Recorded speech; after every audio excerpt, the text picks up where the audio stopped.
Bit about me. So the reason I can give you guys all free controls is because I'm the regional technical evangelist for Infragistics. So they're a UI controls company. So they have UI controls on every platform, .NET, HTML5, etc. So as I said, come up afterwards and I'll give you my card. So today what we're going to be talking about is Windows Phone services. Aren't we? Yes. Sorry, I've got 3 talks. I forgot which one it is today. Okay, we're talking about Windows Phone services. That's good. So the reason we're talking about this is when users are interacting with your Windows Phone application, they're only ever interacting at one application at a time, the one that's in the foreground, and that's it. I've done that for a bunch of reasons around battery usage, making sure the application that's currently executing has got all the resources, so it's nice and fast and fluid. So for that reason, the user's only ever interacting with one application at a time. But the point of this talk is that even though they can only interact with the application when it's open, the application experience doesn't have to end when they navigate away from the application. So there are multiple ways that we can continue this experience with the user. So we can do that with background tasks, so we can get stuff ready for them. We can do things with live tiles. We can keep giving them information even when they're not in our application. And we can also use push notifications to let them know when something critical has happened right now.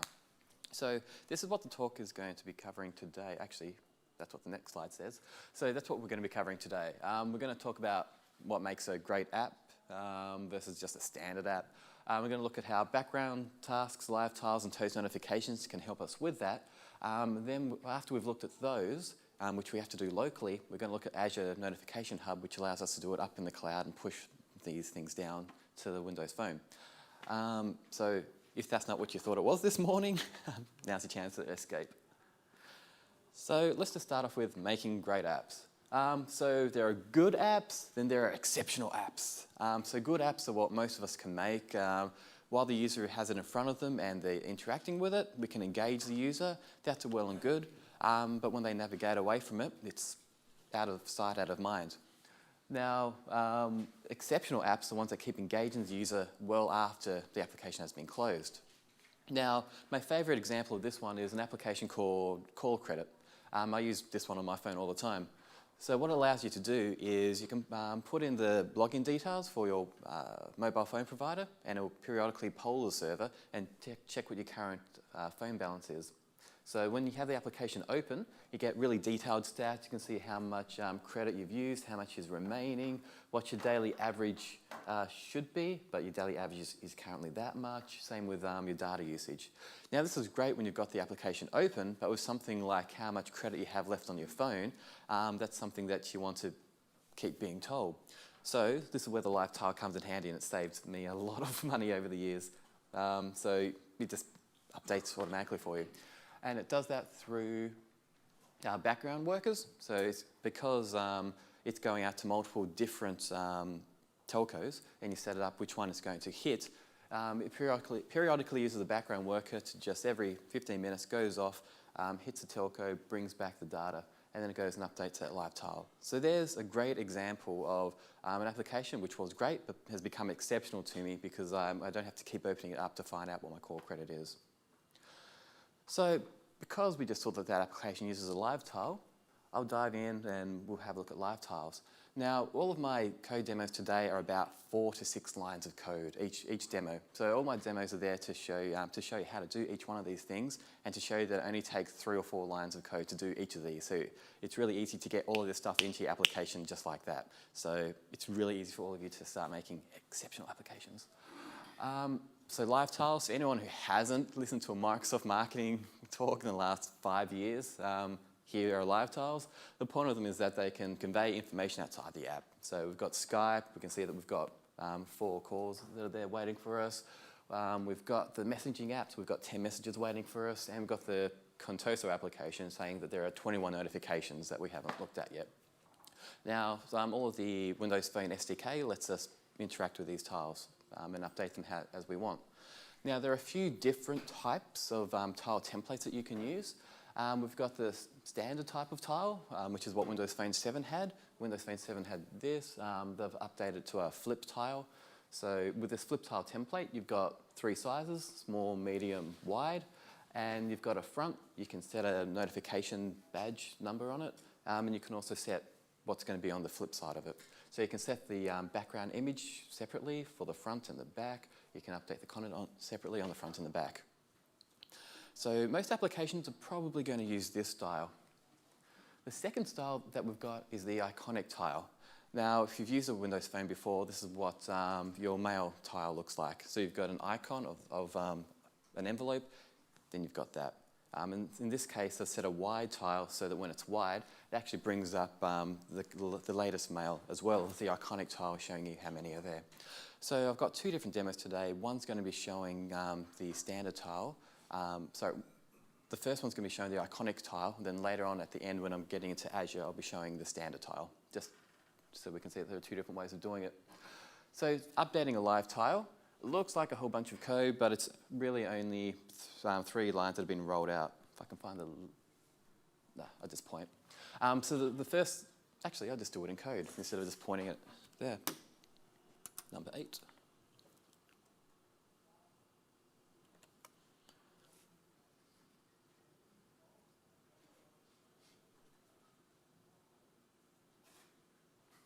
Please wait while background tasks finish. Hey.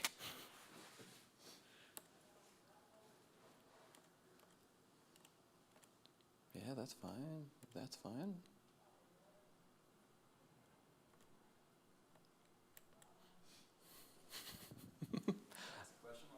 Please. You know with toast notifications, how it pops up on the top of the screen? Mm-hmm. This is probably a job you have time, but is it possible just to make like an artificial one that just pops up in your application rather than using like a message box? While your application is open? Yeah. Yeah. So it just looks nice. It looks nicer than like a message box if you want to save a user, like progress confirmed or something like that. Yeah, you can do that. There are ways of doing that. I'm not covering them today, so you can come up after and we'll talk about that. Okay, expires in 2 days. That's fine. That's enough for today. File new project, Windows Phone app, and it's lost all of my user settings. Source/demos, phone, local, services, demo. Which means I'm going to have to reset my font size again.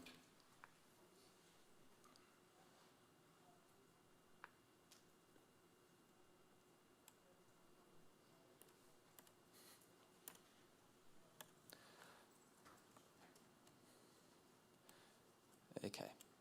See, even my computer doesn't want to be here at 8 AM on a Friday morning. Okay, so what I'm going to do on this, I'm just going to add a single button on there. We can click the button, which will invoke our code that's going to update our live tile. So first thing I'm going to do, I'm going to right-click my grid, change my layout type to a stack panel, because all of my UIs are done in a stack panel. Drag a button on. So something cool, I don't know when they added this into Visual Studio, but with these, with text boxes and buttons, if you just click into it, you can actually update the text. I have no idea when that got added in. So if I double click on it, we're going to get our our event handler. So let's delete all of this code. Okay, when we click the button, we're going to go into a method called update live tile. Update live tile, so that was 3 lines of code. Oh no, that's right, I did a little bit of error checking. Paste. Okay, but there's only 3 main components to it. So the first thing that we're doing is we're going and looking at all the active tiles. Now, in Windows Phone 8, you can pin more than one tile off for your application to the start screen. You've always got the main tile that you can have there when the user pins it. But if you ever use something like the Qantas app, so you can pin the main live tile for the Qantas app, which is there and updating you about general things, but inside the Qantas app, you can actually go and pin additional tiles there. So you can have an additional tile for each one of your flights. So you can have a different tile for each one of your flights and have them updating with more information. Another good one for that is TripIt.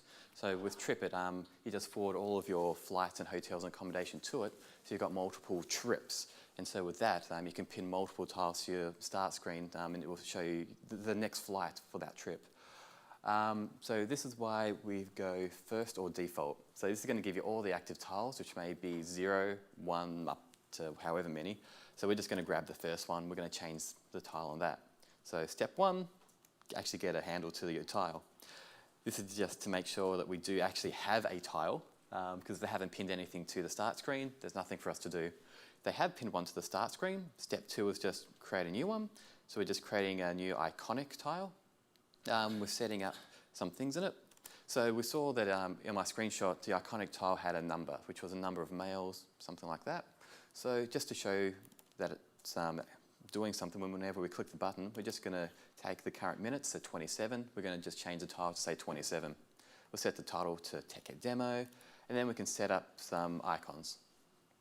Now those icons are just here under Assets, Tiles, Iconic Tile. So the third step is just update that tile with the tile data. So there's only 3 steps to it. Now because I want to use iconic tiles, one step I need to do is go into Properties, open up the Windows Phone manifest, and change the template to iconic tiles. This just lets the system know that it needs to display it differently. Now it's freaking out and saying that I haven't actually set any default tiles, and it will fail certification, but I want that for the moment just to show that there's nothing there to start off with, but then it's going to show something. So we just kick up the emulator.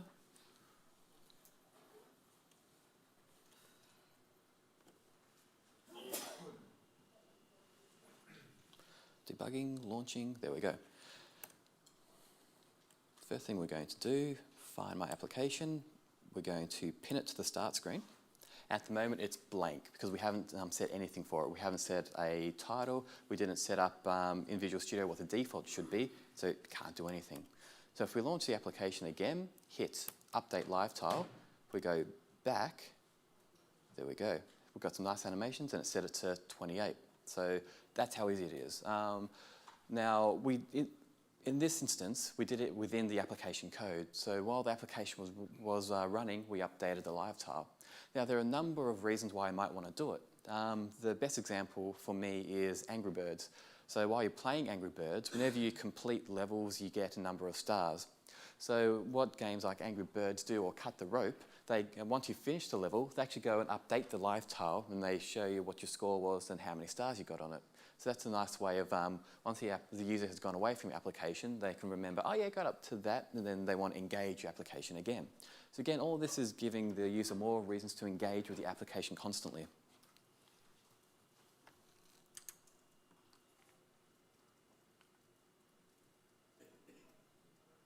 Gratuitous use of animations. This is in the template, I didn't add them in. So live tiles were the first one that we were looking at. So you saw it's only 3 lines of code to get them into your application. Now, background tasks allow us to do a number of things. Now, so as I mentioned right at the beginning, your application can only do things when it's up in the foreground. Now, we can use background tasks to do work periodically to help support our application. Now, it's important to remember that this isn't like Windows on the desktop. Now, on the desktop, when your application's running, it's running. If you hit minimize, it's still running in the background. Not the same with the phone. As soon as you navigate away from your application, it gets suspended and it's not executing anymore.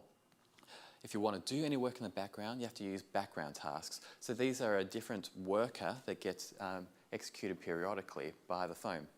And these background tasks are restricted in what they can do so they don't disrupt the user. So this is around how much CPU time they can use, things like that.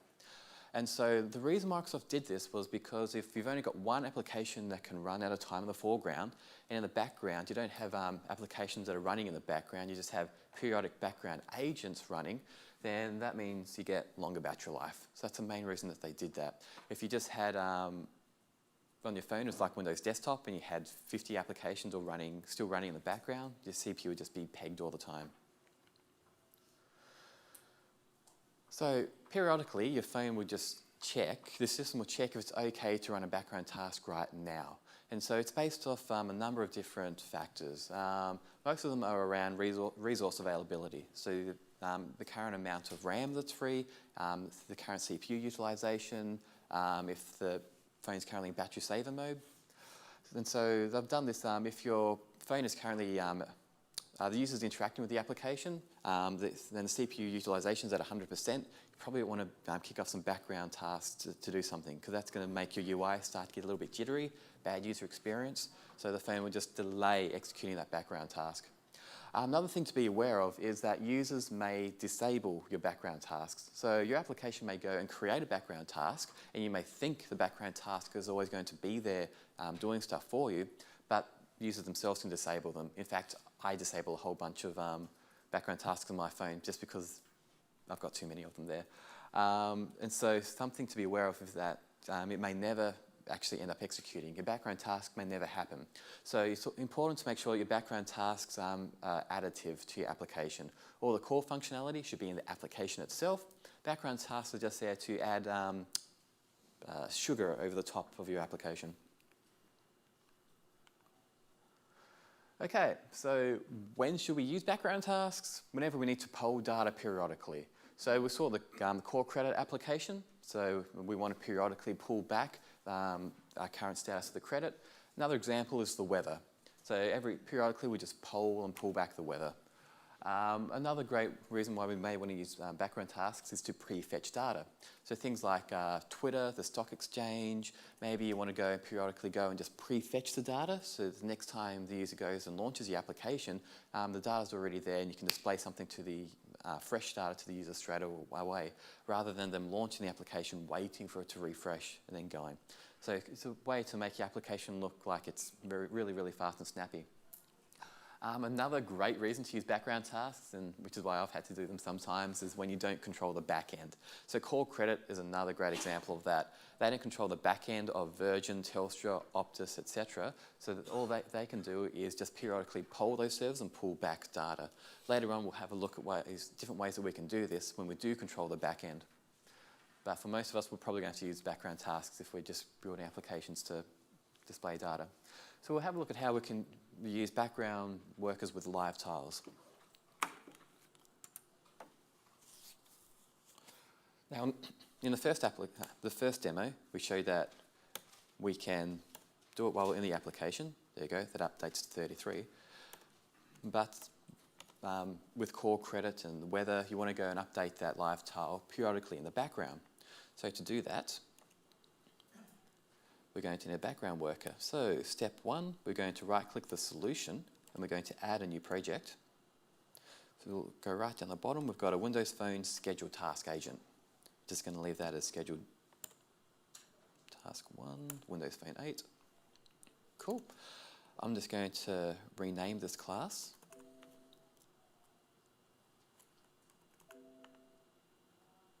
What do you mean it's not currently available? Okay, build. Rename.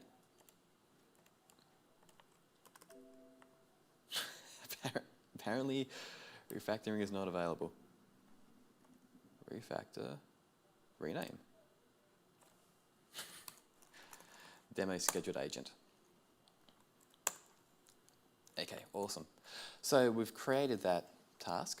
So if we scroll down, it's got a whole bunch of setup code. We don't care about that.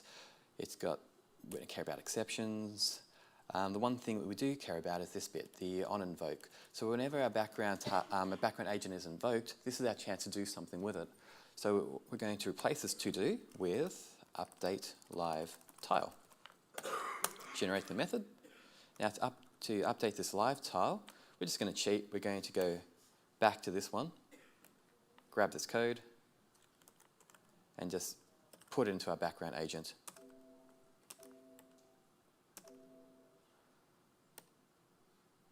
None of my ReSharper shortcuts are working. So as you all saw, when I started up Visual Studio this morning, it said it waited, 2 minutes, saying it's trying to load the user profile data. It didn't load my user profile data, so now nothing is working, refactoring or ReSharper or anything. But we've got our background worker code working there. So in our phone application, we need to go add a reference to that. So now in our application, we can add 2 more buttons. We're going to add one button to enable the background worker. We're going to add a second button to disable the background worker, just to show how it works like that. So we've got the first button, we have the second button, enable background worker, disable background worker, double click on that one, done that, done that, done that, done that, yes.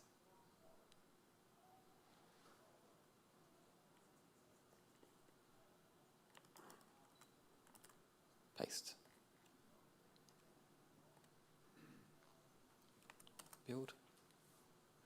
Okay, so this one's got a little bit more code to it, but not much. The first one we've got is just, we're just setting up a string, so that's just the name of our class, so that's easy. So then we're just going scheduled action service.find. So we're just going to find in the system if we have a background worker currently created with that name on it. So because we've created this application, we know what the name of that background worker is. Once we've got that, we just do a check to make sure if it has currently been scheduled. So if our background worker has been scheduled, we're going to delete it because we're going to go and create it again. Now the reason for that is with background workers, whenever you schedule them, they're only scheduled in the system for 2 weeks at a time. That's it. After 2 weeks, it'll just stop doing it. So what you should do, every time your application starts up, you should put this code into application launched, so that every time it'll go and refresh the schedule. So every time the user starts up, it's going to restart the schedule for another 2 weeks. This is just so that if a user uses some bad app once, and then they never open up again just because it was terrible, it's not going to be there forever sucking up CPU and battery time. So then we can just give the system a little bit of information about it. So if the user goes into the settings screen, looks at the current background tasks, we've got a description there, and so then we just add it to be scheduled. Now because we're debugging and we want to keep on doing it, now this line of code only works when you are debugging. We can actually go and give it a time when it should happen. So once we click the button, after 20 seconds, it's going to go and launch that background task straight away. This helps us with debugging. Same with our actual on invoke code. After we've updated the live tile, we should actually go and reschedule it. So if you are debugging these, if you just use that line, it helps you to make sure your background work is happening every 60 seconds rather than every 15 minutes. So if we hit run, that should be working now. We can even put a breakpoint in here.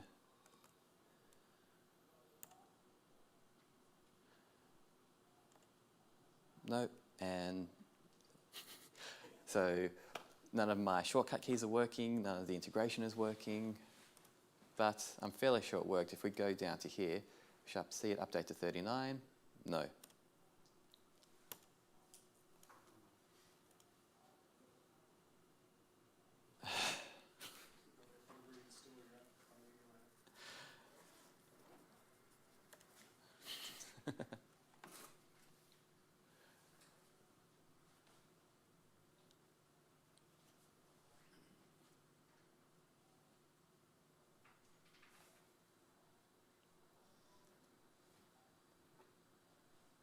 Those symbols have been loaded. Okay, you know what? We're going to kill that. That's why you set these. That's why you do it the night before, to make sure that it works. So I'm thinking that because this instance of Visual Studio was open before Visual Studio freaked out when I opened it up for my first demo, everything should still be happy in this instance of Visual Studio. So step 1, we're going to pin the tile. Cool, still blank. Enable the background worker. So if we wait 20 seconds, let's go and put a demo test 1. No. Okay, something's going all freaky on my system this morning. Oh, there we go. Run. Hooray. So that bit works, and we just ignore that because that's my next demo. Yeah, so as you saw, the only thing that we did was we created a background worker. So most of that was just a right-click create.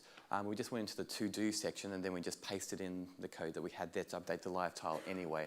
So it's fairly simple to do it. We only had we had about 8 lines of code in the actual application to go and schedule the background worker and then periodically re-execute it.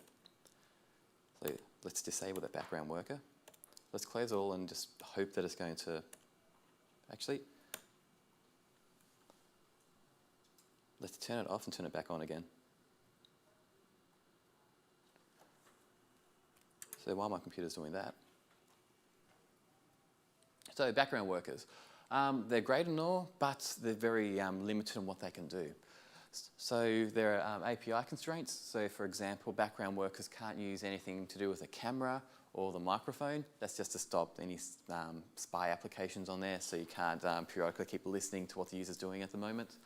You've only got 11 megabytes of memory for that, so you can't do a whole bunch of processing in these, because remember, they're just meant to be in the background, so the user may still be using applications, so you don't want to be using up all the CPU. And if you've got bad code in there and your background worker keeps crashing, after 2 consecutive crashes, your phone's just going to go, nah, that's it. It's just going to disable your background worker from working anymore. And most importantly, it will not run in battery saver mode.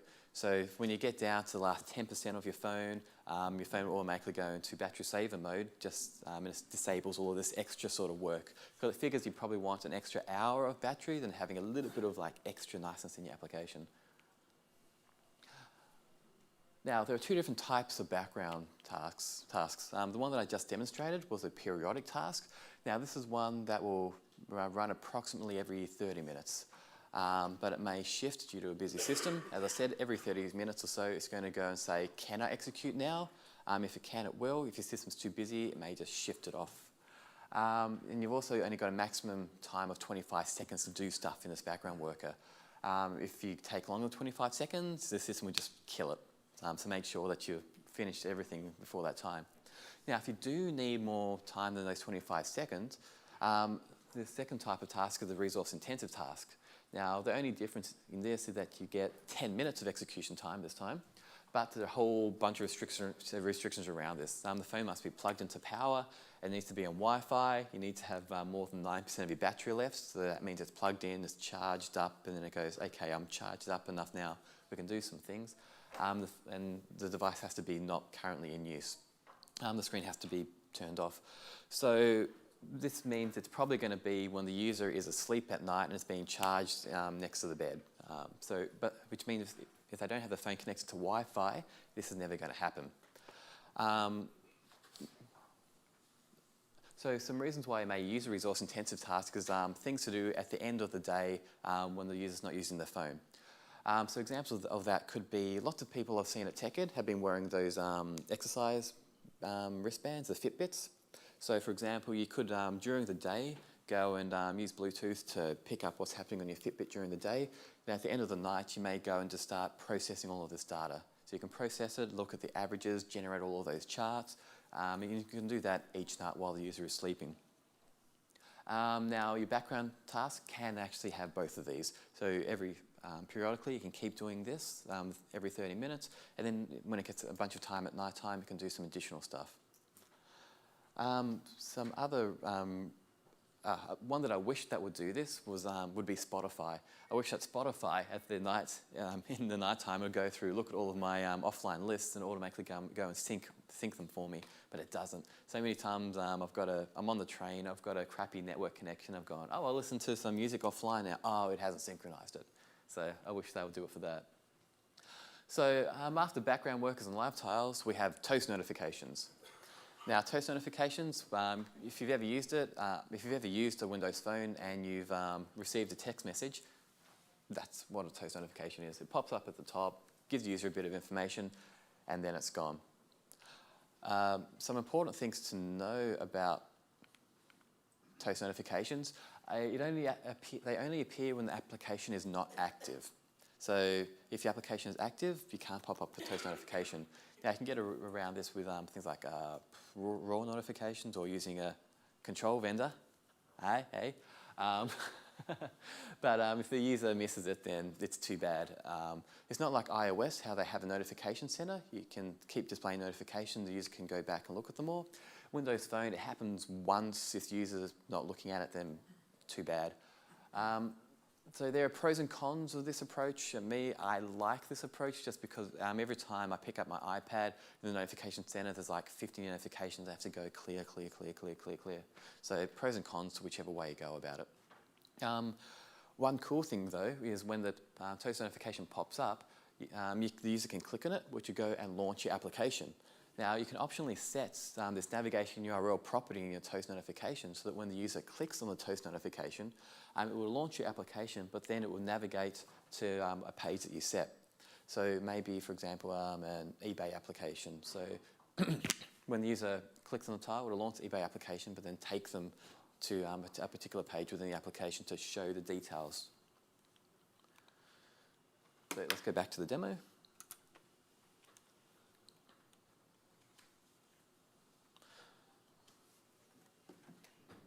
And it's still spinning.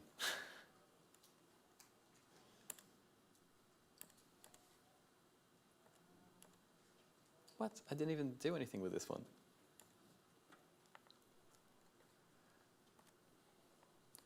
Task manager, details. What's Visual Studio process called? Oh, yeah, that's right. Kill.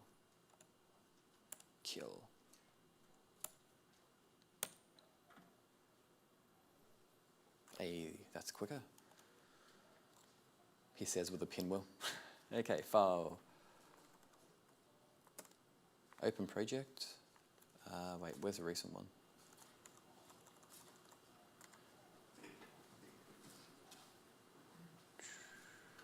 Demo. Okay, so this is the one that we were just working with. What we're going to do this time is, because they have to happen when the application isn't open, we're going to add it to our background worker. So we've got our update live tile here. We're also going to periodically make toast. Toast notifications, really simple to do. Even less lines of code.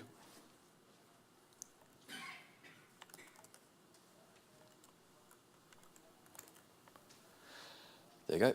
So first we just create a new shell toast class.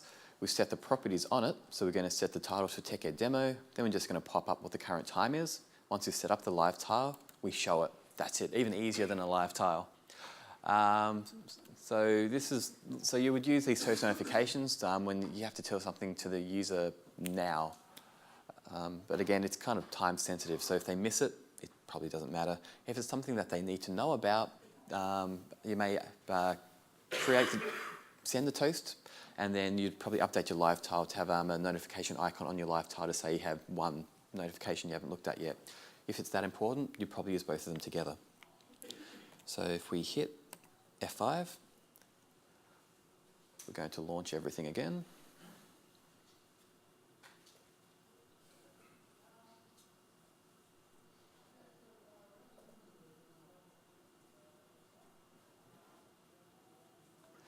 Okay, we'll enable. Okay, that's cool. Close that. Pin it. Okay, so the background worker has happened once so far, but it hasn't happened again. It happened once, but because our application was open, the toast notification couldn't happen. So if we wait another 60 seconds or so, we'll probably hear it go ding ding, and up the top we'll see it say whatever. I'll just continue. You hear it go bing. Talked about all that. Okay, so I can leave it go in the background because I can start talking about the next section. So Azure Notification Hubs. So far, everything that we've been doing has been stuff you can do on the phone locally. So local live tiles when the user completes a level in Angry Birds. Local. Oh. There we go. Pops up. the current time is blah. So toast notifications are easy to do. Azure notification hubs, yeah, so everything has been local so far. Local tiles, local toast notifications, local background workers. So again, background worker can go periodically look at stuff, and then it could throw up a toast to say, hey, I just detected that your phone credit is going over. You can throw that up locally. Now, if we want to do a whole bunch of processing on a server and start pushing information down to the phone, we can use cloud computing. So, quote from Scott Guthrie about this, notification hubs provide an extremely scalable, cross-platform push notification infrastructure that enables you, the developer, to efficiently route push notification messages, and this is the important line, to millions of mobile users and devices. So you're not going to hit the limitations of Notification Hub to push information out. Microsoft is currently using notification hubs within their Bing News application, which is on every single Windows 8 machine. And so it can push notifications to all of these millions of Windows 8 machines that are already using this. So our little Windows 8 and Windows Phone applications will not hit the limits of this. So there have been a few iterations that Microsoft have done of this. When Windows Phone first came out, it was Windows Phone Notification Services that came out. And you had to do everything manually by hand, and it was a real pain. After that, they heard all of us screaming about how difficult it was, so they made an easier version of it called Azure Mobile Services, which was easier, but you still had to do things individually with each phone that you were trying to send push notifications out to. It was easier, but still not all the way there. And just, I think it was last month, Microsoft now released Azure Notification Hubs. So all that you need to know is it has more yeses in this column, which means it's better. But the two that we care about for this demo is this bottom one. We can broadcast to over 1 million devices at once within minutes. So you send it, and within minutes they're going to go and handle all the back-end infrastructure for you to make sure all of them get out. And this one, interest tags, which I'll cover in a second demo. Now, most workflows that show this have lines going everywhere, crisscrossing. It takes about 8 steps. Now, for this demo that I'm going to do, there's about 9 lines of code in total. So if you know how to do it, it's really, really simple. So I've simplified the workflow down to just 3 steps. Step 1, the user launches your phone, not your phone, they launch the application on their phone. Once they've launched the application is just going to send a single message to the notification hub. That single message is just going to register this, the application with your notification hub. Step 1, that takes about 6 to 8 lines of code. So once it's in there, step 2, this is only 3 lines of code, just your back-end service, so it could be a back-end console application. We can just go and send a message to Azure Notification Hubs with the toast notification that we want to push out. So we can say, this live tile, push it out to everyone. This toast notification, push it out to everyone. 3 lines of code, and that's it. Once we've sent it up to Azure, they will go look at all of the devices that have been registered. It will go and push out that toast notification to those millions of devices. So to show how easy it is, we're going to do the next demo. Now, to make sure this works, we need a reliable internet connection. Hey, there we go. That background work is still working. Okay, that seems to be working. For anyone who doesn't know this, whenever you're trying to test stuff, you can go and try to type things in here. But if you go Control Page down, it actually enables your keyboard. So now I can just type. Much easier. Okay, so it looks like we've got a reliable internet connection, which is great with conference Wi-Fi. Okay, we'll back out all the way from there. So let's open. I'm too scared to open up a new instance of Visual Studio.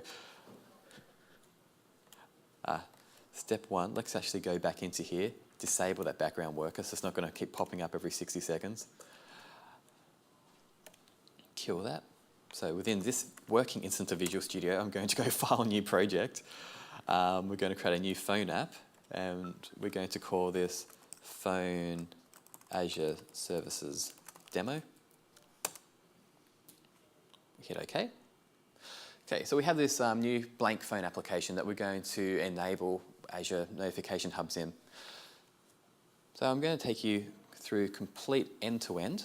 So if you haven't signed up to Windows Azure, if you have an MSDN account, then you get a whole bunch of Windows Azure credits.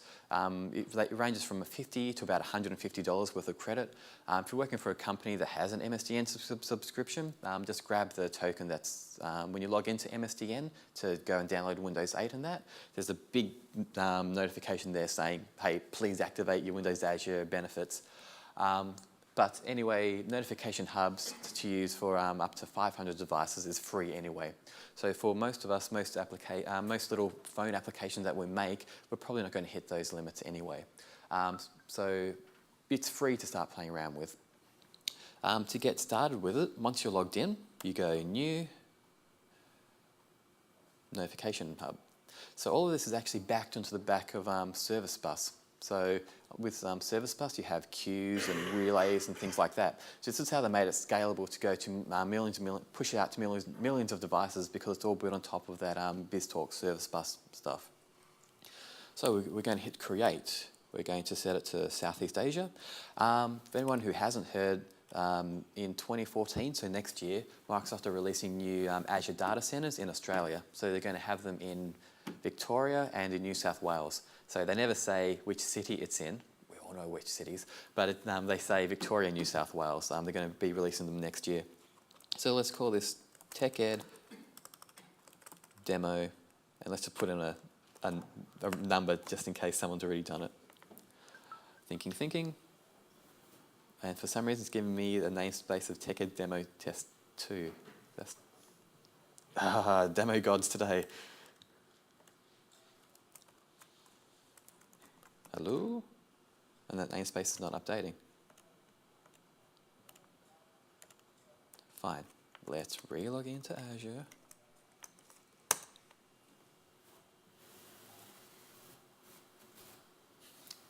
So this morning in the minibar of my hotel, they had a can of Red Bull. I'm like, oh, cool. Yeah, can of Mother. So I went, cool. So I grabbed the can of Mother, drank it, and I looked at the price list of the minibars. I went, $7 for a tiny can of energy drink. Oh, come on.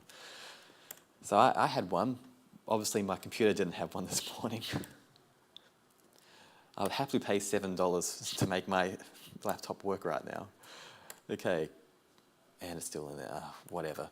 So we're going to go TechEd demo.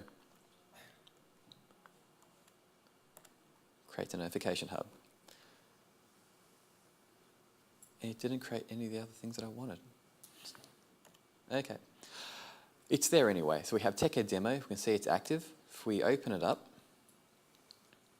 this is the dashboard for it. If we scroll down a little bit, so we'll see nice little graphs and charts showing us the health of our notification hub. It also gives us a bunch of nice things around usage. So it will tell us our daily operations, so how many push notifications and that we've done, a number of active devices, and the number of registrations. So again, because we're on the free one, well, we've got some limits here of 5,000 and 500 there. But the thing that we care about is this connection strings. Cool, so we'll grab these in a second. So now that we've got our notification hub there ready for us to start registering devices with, first step is we're going to right-click References, we're going to go into NuGet, and we're going to get a package. Oh yeah, a package called paste. There you go, we're going to get that. So Microsoft have already written all of the code to go and send a network request, keep track of that channel, things like that. So step 1, just add that NuGet package. Step 2, go into our manifest, go to capabilities, and we just announced to the marketplace that we want push notifications. Okay, so that's all the setup stuff done. Now, just like with background workers, how every time your application launches, you probably want to refresh that background worker. Same thing with your subscription to the Notification Hub. They only last for a couple of weeks, I think around 2 weeks, and so you need to refresh it. Best place to do that, again, is when your application is launching. Application launching. So here's the few lines of code that we need. This was 6, 8 lines of code.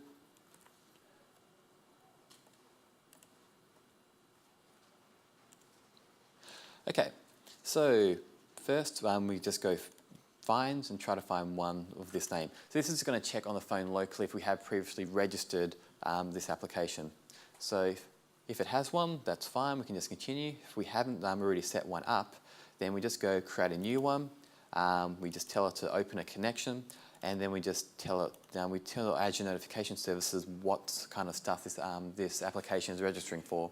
So in this case, we've got one telling it that it should be sending us toast notifications, and another one's telling Azure that it can send tile notifications to us. When I was doing some work on this last week, I did the tile one. I forgot to do that one line, so I spent 6 hours debugging this, wondering why my toast notifications weren't coming down, because I forgot this one line telling Azure Notification Services that it can send me that. So once it's done that, then we can just go and set up the URI. So the URI needs 2 things. We need the name of the hub, which is TechEd Demo. I'm surprised no other users have used that one yet. TechEd Demo. And then the connection string. Now, in here I've written limited because we have 2 keys there. We've got a limited one, so we've got a listen one. So that just means these devices are listening for notifications from Azure Notification Hub. So we only want to give that one out to all of our users. This is the important one, the full shared, the full one. So this is the one we're going to use in our administration applications. Never, ever, ever put this one into your phone application, because it just takes someone to go decompile your application, get that connection string, suddenly they're controlling your Azure Notification Service. Never do that. That's why they give you this limited one. So we're going to copy that one. We're going to paste that in there. We're going to put a breakpoint in here and here. Run this. So that was step 1. Okay, so we're going through. It hasn't found one. That's great. So we're going to set it up. So we're going to hit F5 and continue. Now, it's going to go and try to open a connection with Windows Azure. If it does successfully open a connection with Windows Azure, it's going to check all its current subscription settings and things like that. If something's different, it'll know to refresh itself. So in this instance, because it's opened a connection to Azure, but the application has realized, wait, I haven't actually got a subscription anywhere yet, it's going to ask us for the URI. So we're telling it, yep, go look for a notification hub called that, and there's where you can actually go and get it, the shared access key, etc. So we hit F5. That's it. Our application is now registered with Azure Notification Hubs, waiting for some messages.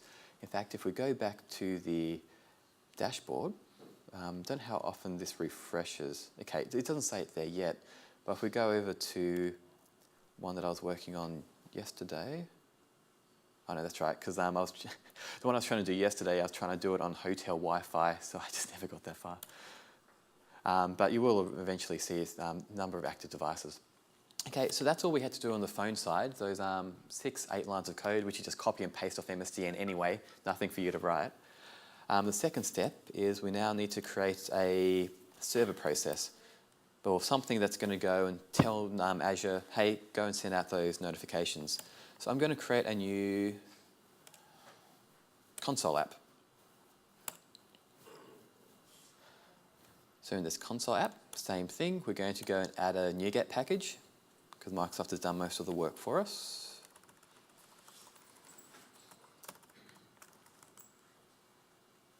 Paste. Install.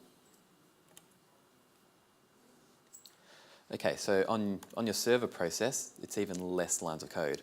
So we're going to have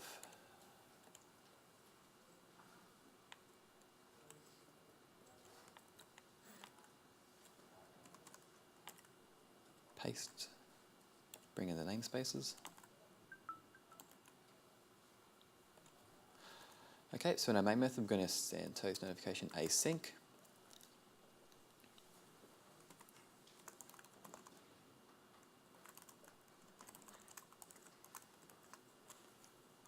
Then we're just going to wait console dot.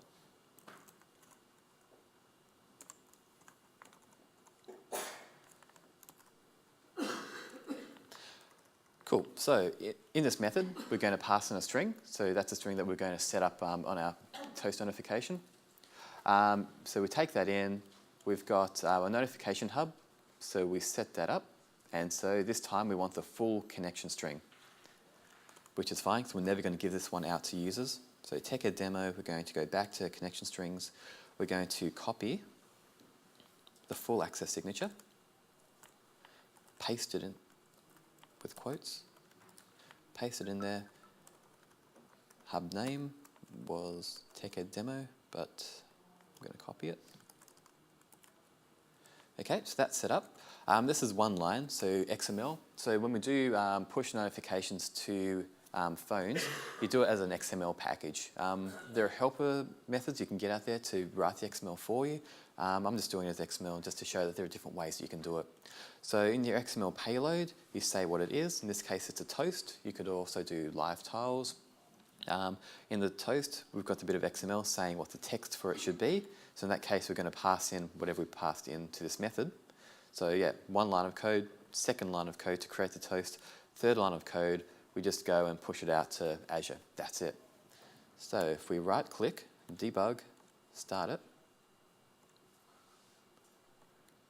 depending on the network connection,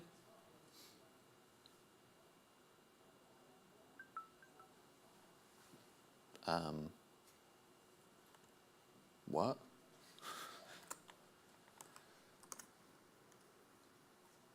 Okay, that's correct, that's correct. TechEd demo, yeah. Okay, let's do it again.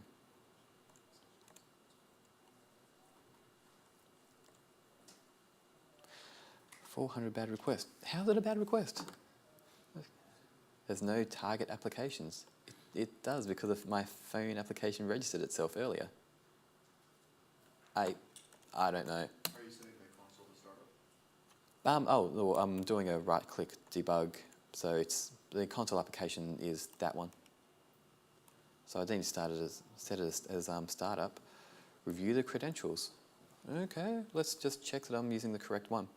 That's easy. We can go over to app.xaml. So we've got TechEd demo and let's see, TechEd demo test 2.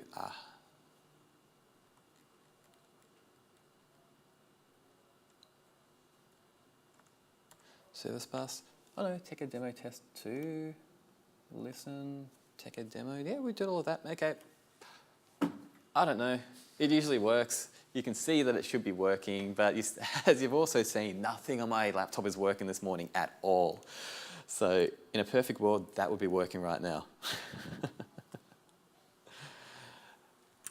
device register with the laptop. It said zero devices. Yeah, it's 0 devices, but So I can see it's registered. yeah. Let's just go and rerun my phone application. Maybe I didn't hit continue when it went and registered it. My background work is still working. Fine. We're going to turn it off. We're going to wait a few seconds. We're going to turn it back on again. If it doesn't work, I'll just move on.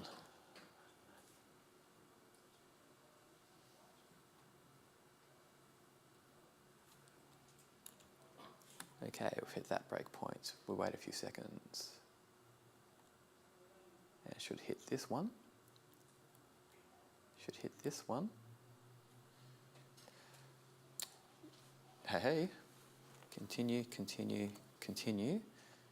Maybe I just killed the app before it had finished registering. Yeah, that's what happened because of the speed of the network connection here. Okay.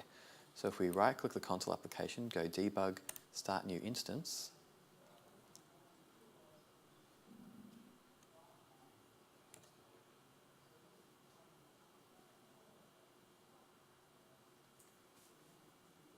It disappeared. Right-click, debug, start new instance. Aha. No! So, Azure Notification Hubs. Okay, so we saw it's only a few lines of code, and when I'm not up on stage demoing it, it works. Now, there are ways that we can extend it. So what we saw to start off with was a number of devices registering with Azure Notification Hubs, and then we can just go and say, hey, to everyone that's registered, push out this information. Now, that's great in a lot of instances, but we can actually do better than that.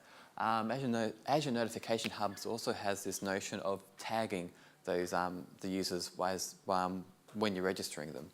So if we go and tag them different things, we can push out different updates to our different segments of our users. So for example, if you've got a sports application, when the user is using it, they can go and say that they're interested in AFL, and if they're interested in AFL, which team that they're interested in. So then we can go and tag them with what they're interested in. So they're interested in AFL, they're not interested in cricket, but they're interested in Geelong. I knew whichever team I chose, someone would groan. So you could also do it based on geolocation. So you may go and tag them that they're in Melbourne, you may tag them that they're in Sydney, so you can push out different information to them based on where they are. You can also tag them based on a stock symbol, so you could say which stocks they're actually interested in. So that way on our server, we can go and keep on looking at this information, and when something interesting happens, we can go and push them out to all of the people they've registered for that stock ticker. Another interesting one is logical user ID. So if you have one user that's using a Windows Phone and a Windows 8 device, when you're registering them, you could go and tag them with their obfuscated live ID, for example. So that way you know the same user is using these devices. So when we're pushing them out, we're pushing out to that one user, to those devices, which is kind of what something like Skype would do. When you're logged into Skype on your Windows 8 device and on your Windows Phone, and you get a message, you get a push notification to both the devices, and etc. So I'll show you the lines of code to do this. I won't bother pressing run because we know what's going to happen.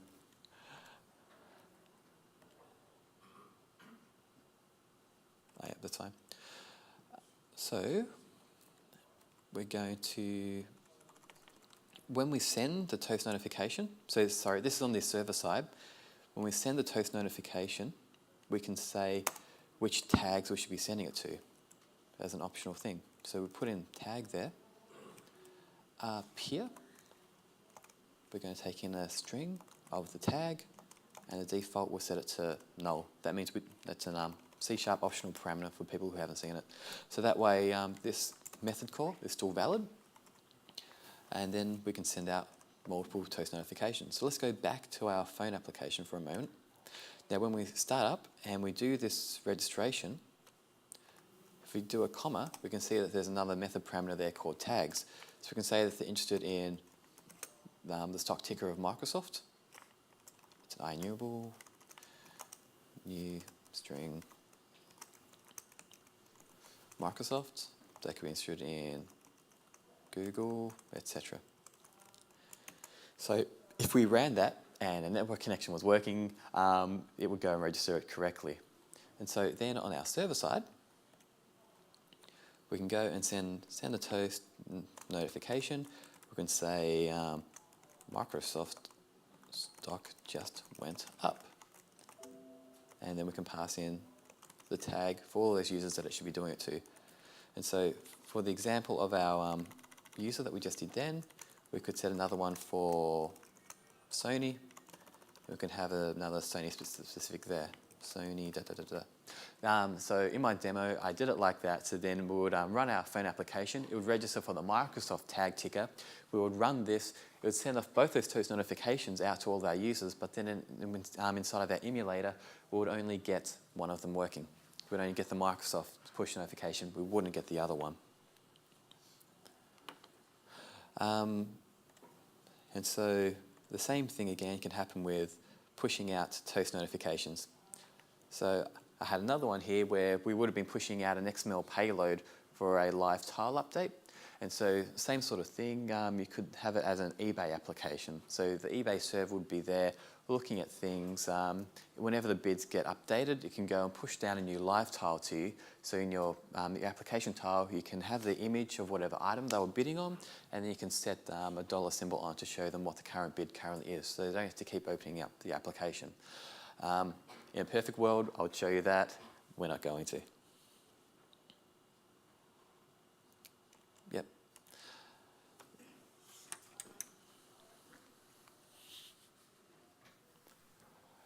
Okay, so we'll just cover off with a few extra things. So we'll go back to my very first slide that I was talking about. So we had a look at live tiles, background workers, toast notifications, how we can do them locally, how we can do them in the cloud. And so the whole reason we did this, again, was to try and increase the awesomeness of our applications. I've given a bunch of examples through it, but to just go through a few more. AU Weather Pro, great application. For anyone who went into Shane Morris's talk on Wednesday, Shane Morris went through a UX doctor thing on this. Now, this application, again, while you're using it, it's great, it's beautiful, it's engaging while it's open. When it's not open, the user doesn't know about it. And so what they've done, you can pin live tiles to it. So then without opening up the application, you can constantly see what the weather currently is and what the weather's going to be tomorrow and the next day. So if you can do that for the user, they can pin it to their front screen. Every time they use their phone, they're going to look at your app and go, oh, yeah, that was useful. Thank you, application. So another way of engaging the user. And to look back at the things we've been looking at today, that application would be using local services. Now, because they don't control the Bureau of Meteorology data, they're just going to go and periodically go and pull back the data. And so they're using a background worker to do that. If they've got live tiles, if they wanted to, they could expand it to use toast notifications also. So once it's checked the weather, if there are any severe weather warnings, they could pop up a toast notification to the user saying, hey, bushfires, hey, extreme winds, etc.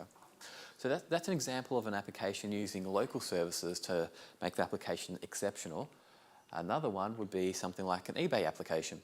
Now, in this case, in eBay, you can go and watch a number of different bids that are going on, auctions that are going on. And inside of it, you can have a number of messages that are going on. So maybe you're messaging the sellers trying to ask more questions about this. And so you would have to go and open it up and look at those things all the time. Pin it to the home screen. Straight away, we can see images of what we're bidding on. We can see if we have notifications, etc. Now, because things like bidding is probably a bit more time sensitive than the weather, we'd want to do this up in the cloud. So they'll be using push notifications for this with live tiles to do that, tile counts, so we can do that. In my Azure demo, I was going to show that. And then toast notifications. So toast notifications will be things you want to tell the user right now, which would definitely be something like, hey, you just got outbidded. Come back and engage us a bit more to try and win this time. So more ways to engage the user. And so there are ways that we can engage the user to keep using applications more. If we wanted to, we can try to influence how our users are using this application. So one way would be everyone who's trialing your application. So because we can tag these users up in Azure Notification, we can go and say tag everyone who's using it. We can tag them as pro. Everyone who's currently trialing it, we can tag them as trial. So then if we're doing a current sale in the app stores, rather than $2.99 for this week, it's only $1.99. We can go and do a push notification out to all of those trial users saying, hey, you're still a trial user. Here, look, we're on sale this week. Come. You could do it in something like Candy Crush. I'm sure everyone's heard of Candy Crush. So you could do it in that as well. If you've got in-app purchases, such as buy the extra candy bombs and timers and things like that, if you're doing a sale on them, so if you're noticing a bunch of users that aren't engaging with the app as much anymore, you could go and send them a thing saying, hey, in-app purchase, just for you this week, we're going to go and have 50% off all candy bombs. Things like that. Another way of doing it is you may not be trying to do sales and things like that, but maybe you've got a bigger application that you're trying to get them to engage with. So in this case, I play a console game called Dust 514. So this is connected up to a game called EVE Online. So in this game, it's a first-person shooter, but you can earn experience. And the amount of experience that you can earn each week is capped. You can only earn, let's say, 20,000 experience each week. And each week, the cap gets reset. So, so every Wednesday it gets reset, you can earn 20,000 again. Now, one way that they can engage their users is anyone who's using the companion application. So as a cloud service, we could check it. So the day before, we can check their experience. We can see if they haven't hit enough for the weekly cap. So we could send them out a toast notification or update their live hub with a warning saying, hey, you haven't earned it yet. If you don't earn it this week, you're going to miss out. So there are other ways we can go and engage them with our bigger applications. And in this whole bigger thing then with Windows services, so if we are doing these sort of things, we can track how the user is actually using our applications to see which of these techniques are actually working better. So for example, like we can put in Google Analytics. So there are ways to hook this into Google Analytics. So we can see which screens the users are using, how long they use the applications for. So Andrew Coates, he created a little game called Find a Word, and he added Google Analytics into that. So he was able to see that the average time that people were playing it was something like 15 minutes or something like that, which is massive for a game. And so he was able to see that. He was able to see how long they were playing each of the different board games. And so you can do this, and you can also do a little bit of A/B testing. So you can see, hey, when we did have this live tile set to display this sort of information, the users engaged it, 20% of the time. We changed the live tile, suddenly they're engaging with the application a lot more. So again, exceptional applications, but to make sure that, that you know that the users are actually thinking your applications are exceptional, ways we can actually track this. And this last one's probably a good one, trying to track your conversion rate for trial users. So trying to see that. So topics, I covered all of that. Now, I always throw all of my code up onto GitHub. So if you do want to use those 6-line codes that I was writing about the place, I've got them all up on GitHub. So you can go onto GitHub. I've got all of my links to everything to Twitter, GitHub, my blog, etc. All of that's on just About Me/Dave Abrella. That's the easiest way to find all of my links. And as I said, as a thank you to everyone that came to an 8 a.m. session, I'll give everyone here a copy of our Windows Phone 8 controls for free. So if you want them, just come up, grab my business card, send me an email saying you're in my 8 a.m. session. I'll give you our controls for free as a thank you for that. Cool.